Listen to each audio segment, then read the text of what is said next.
الحمد لله الذي أمرنا بالاتحاد والوفاق ونهانا عن الشقاق والنفاق ونستغفره ونتوب إليه من سوء الأفعال والأخلاق ونشهد أن لا إله إلا الله وحده لا شريك له المحسن الرحيم الخلاق ونشهد أن محمدا عبده ورسوله المبعوث متمما بمكارم الأخلاق اللهم صل على سيدنا محمد وعلى آل سيدنا محمد أفضل الخلق على الإطلاق وعلى آله وأصحابه الفائزين بنصر الأمة في الآفاق صلاة وسلاما دائمين متلازمين إلى يوم التلاق أما بعد فيا عباد الله اتقوا الله حق تقاته ولا تموتن إلا وأنتم مسلمون واعلموا أنكم قادمون إلى الله ولتنظر نفس ما قدمت لغد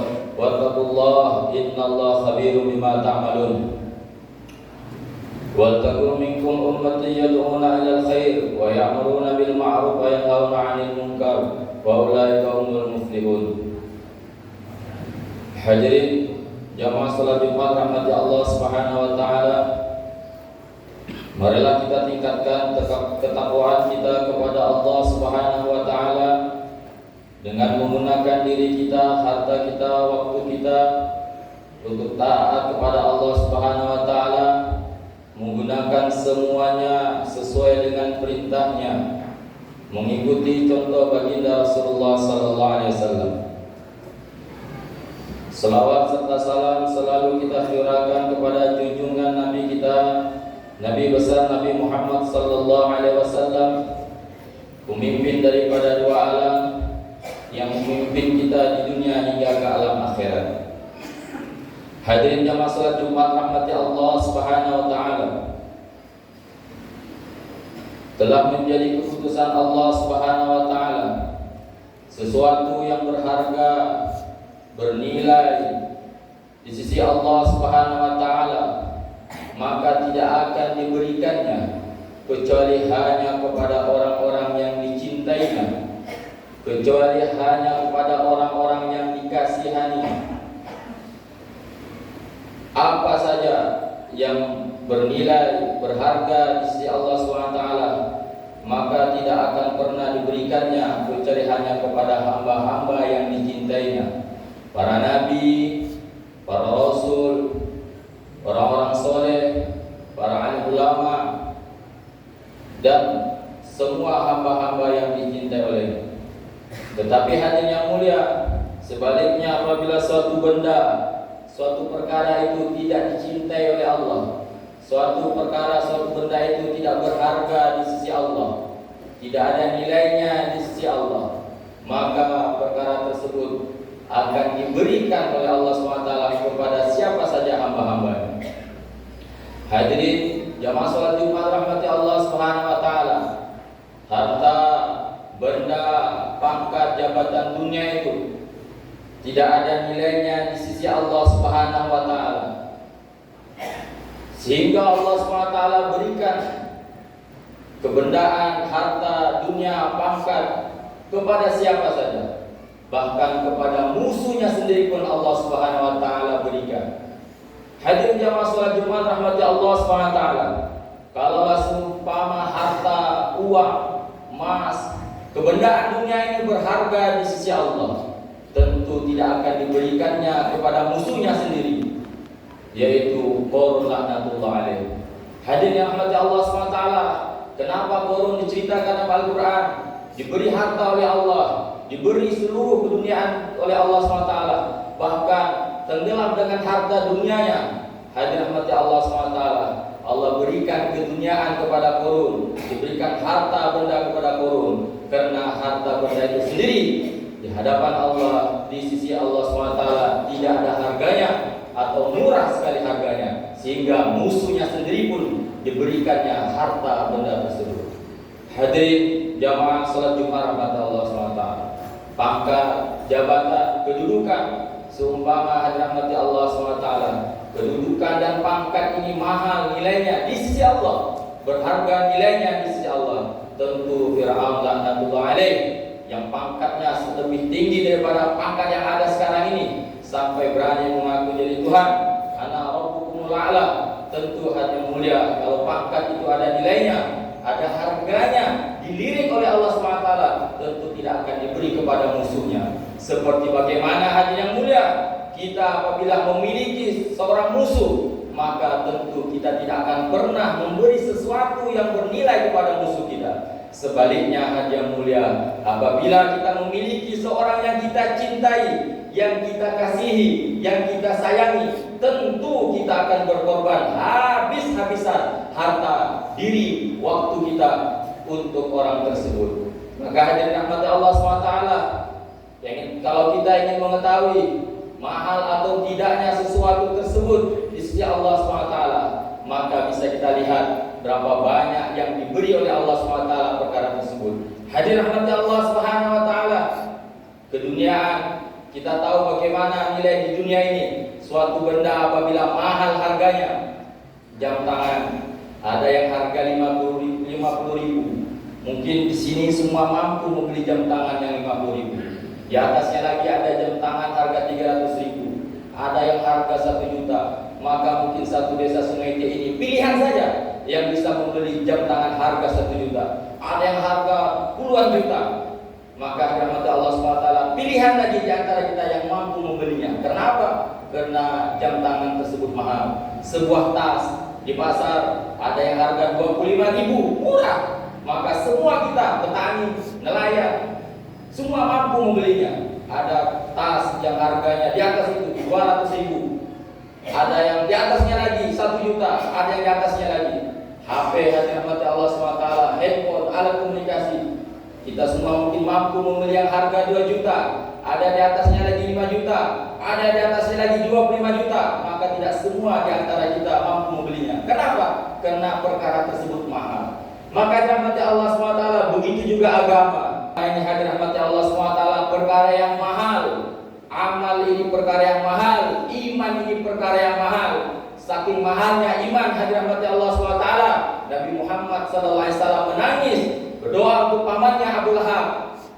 Berdoa minta kepada Allah untuk paman-pamannya, salah satunya Abu Lahab.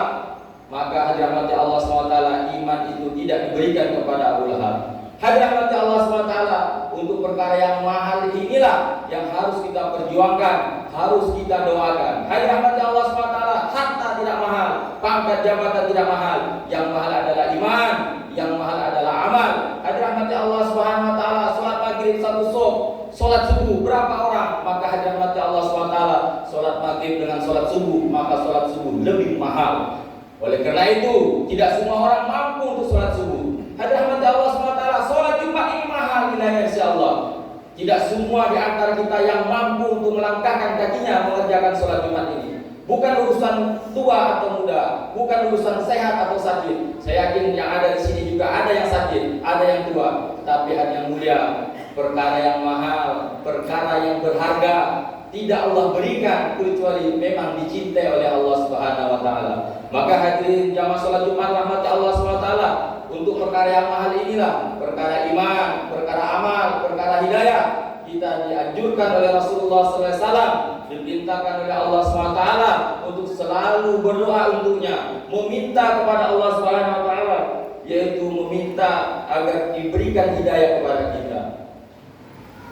Hadirin jamaah salat Jumat rahmati Allah Subhanahu wa taala, di dalam salat maka kita wajib, di dalam salat maka kita wajib minimal 17 kali kita meminta kepada Allah agar diberi hidayah oleh Allah Subhanahu wa taala, agar dituntun oleh Allah Subhanahu wa taala, diberi petunjuk oleh Allah Subhanahu wa taala. Karena hadirin rahmat Allah Subhanahu wa taala, untuk melaksanakan ibadah ini bukan faktor sehat sakit, bukan faktor tua muda, bukan faktor ilmu tidak berilmu, kaya miskin, tidak. Itu semuanya murni hidayah dari Allah. Ketika Allah cinta dengan hambanya, walaupun sesibuk bagaimana, walaupun repot bagaimana, walaupun pekerjaannya menumpuk bagaimana, tetapi kalau Allah sudah cinta, maka Allah akan tetap pilih dia untuk beribadah kepadanya. Allah akan gunakan hartanya untuk agamanya Allah SWT. Maka rahmati Allah Subhanahu wa taala, Dalam sholat kita dianjurkan oleh Allah SWT, diwajibkan oleh Allah SWT meminta hidayah minimal 17 kali, dan itu hukumnya wajib. Ihdinas siratal mustaqim, supaya diberi petunjuk, diberi hidayah, supaya dimudahkan langkah kaki kita untuk agama, tangan kita untuk agama Allah, harta kita untuk agama Allah. Kenapa orang lain bisa bangun sholat subuh? Kenapa orang lain mampu berjamaah di masjid? Ada apa dengan kita? Apa yang salah dari saya Allah? Kenapa tidak Engkau gunakan harta saya? Kenapa tidak Engkau gunakan langkah kaki saya untuk ke masjid? Kenapa tidak Engkau gunakan ya Allah pikir saya semuanya untuk agama-Mu? Maka itu perlu kita pertanyakan, hadirin yang mulia. Ada masalah, ada yang tidak disukai dari Allah SWT, sehingga kita tidak dipanggil oleh Allah SWT. Hadirin Allah SWT, ini yang harus kita jawab pertanyaan ini. Maka kita harus menjawabnya dengan meminta kepada Allah agar diberi hidayah. Hadirin Allah SWT, bukan hanya doa panjang umur yang hendak kita panjatkan kepada Allah, bukan hanya doa minta rezeki yang kita panjatkan kepada Allah. Hadirin Allah SWT, dalam sholat hanya satu kali saja kita diberi kesempatan untuk meminta rezeki. Rabbighfirli warhamni wazburni warfa'ni warzuqni. Seingat saya hanya satu kali saja di dalam sholat, hanya satu kali saja kita suruh berdoa pada Allah untuk minta rezeki. Sisanya kita diminta oleh Allah SWT agar diampuni dosa kita, dirahmati oleh Allah, dipilih untuk kebaikan oleh Allah SWT. Maka hadirin jamaah sholat Jumat rahmati Allah SWT, hendaklah kita memperbanyak doa kepada Allah agar usia kita digunakan untuk agamanya Allah SWT, untuk taat kepada Allah SWT, tidak digunakan untuk perkara yang sia-sia. Tuba liman tola umuruhu wa hasuna amaluhu. Beruntunglah, kata Rasulullah, orang yang panjang umurnya dan bagus amalnya. Sebaliknya hadirin Allah SWT, celaka orang yang panjang umurnya tetapi buruk amalnya. Bukan semakin bertambah umur semakin dekat kepada Allah, tetapi semakin jauh daripada Allah Subhanahu wa taala. Hadirin jamaah salat Jumat rahmati Allah Subhanahu wa taala. Untuk perkara ini, marilah kita bersama-sama berlomba mencapai perkara yang mahal, yang bernilai di sisi Allah, yaitu hidayah, taat kepada Allah. Ini yang bernilai, tidak semua orang diberi. Maka inilah yang kita minta seharusnya kepada Allah Subhanahu wa taala.